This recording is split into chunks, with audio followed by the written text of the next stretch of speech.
Hi friends, ഇന്ന് ഞാൻ ഉണ്ടാക്കാൻ പോകുന്നത് ഒരു മിൽക്ക് ഷേക്കാണ്.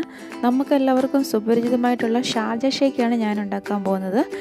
ഇതുണ്ടാക്കാൻ വേണ്ടി ഞാനിവിടെ 1/2 ലിറ്റർ പാല് തിളപ്പിച്ച് നന്നായിട്ട് തണുത്തിട്ട് ഫ്രീസറിൽ വെച്ച് സെറ്റ് ചെയ്തെടുത്തിട്ടുണ്ട്.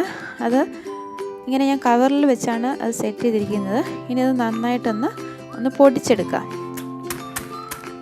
മിൽക്ക് ഷേക്കൊക്കെ ഉണ്ടാക്കുമ്പോൾ ഇങ്ങനെ പാല് ഫ്രീസറിൽ വെച്ച് നന്നായിട്ട് ഐസാക്കിയിട്ട് ഉപയോഗിക്കുകയാണെങ്കിൽ ആ ഷേക്കിന് നല്ലൊരു തിക്നെസ് കിട്ടും. ഇനി ഇതൊരു പാത്രത്തിലേക്ക് മാറ്റാം.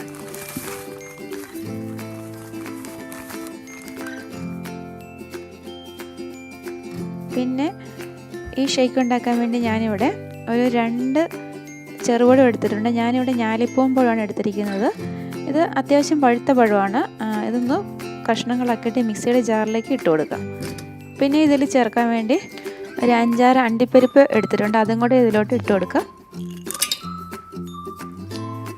പിന്നെ മധുരത്തിന് ആവശ്യത്തിന് പഞ്ചസാര ചേർത്ത് കൊടുക്കുക. ഞാനിവിടെ 3 ടേബിൾ സ്പൂൺ പഞ്ചസാരയാണ് ഇതിൽ ചേർത്ത് കൊടുക്കുന്നത്. പിന്നെ ഒരു 2 ടേബിൾ സ്പൂൺ ഹോർലിക്സും കൂടെ ചേർത്ത് കൊടുക്കാം. ഹോർലിക്സിന് പകരം ബൂസ്റ്റോ അല്ലെങ്കിൽ ബോൺവിറ്റയൊക്കെ വേണമെങ്കിൽ ഉപയോഗിക്കാം. പിന്നെ ഒരു നല്ല ഫ്ലേവർ കിട്ടുന്നതിന് വേണ്ടി ഒരു 1/4 ടീസ്പൂൺ ഇൻസ്റ്റൻറ്റ് കോഫി പൗഡറും കൂടെ ഇതിൽ ചേർത്ത് കൊടുക്കുക. ഞാനിവിടെ നെസ്കഫെയാണ് ഉപയോഗിക്കുന്നത്. പിന്നെ ഒരു 2 ഏലക്കായുടെ സീഡും കൂടെ ഇതിലോട്ട് ചേർത്ത് കൊടുക്കാം.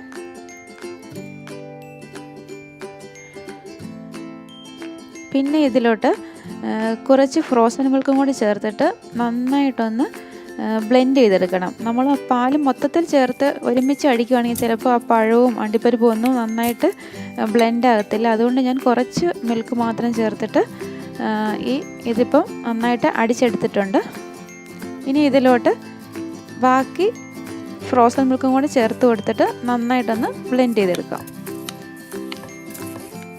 ഈ ഷാർജ ഷേക്ക് നല്ല ഈസി ആയിട്ട് തന്നെ നമുക്ക് ഉണ്ടാക്കാൻ പറ്റുന്ന ഒരു മിൽക്ക് ഷേക്കാണ്. ഇതിപ്പോൾ റെഡി ആയിട്ടുണ്ട്. ഇനി ഇത് ഈ ഗ്ലാസ്സിലേക്ക് ഒഴിക്കാം.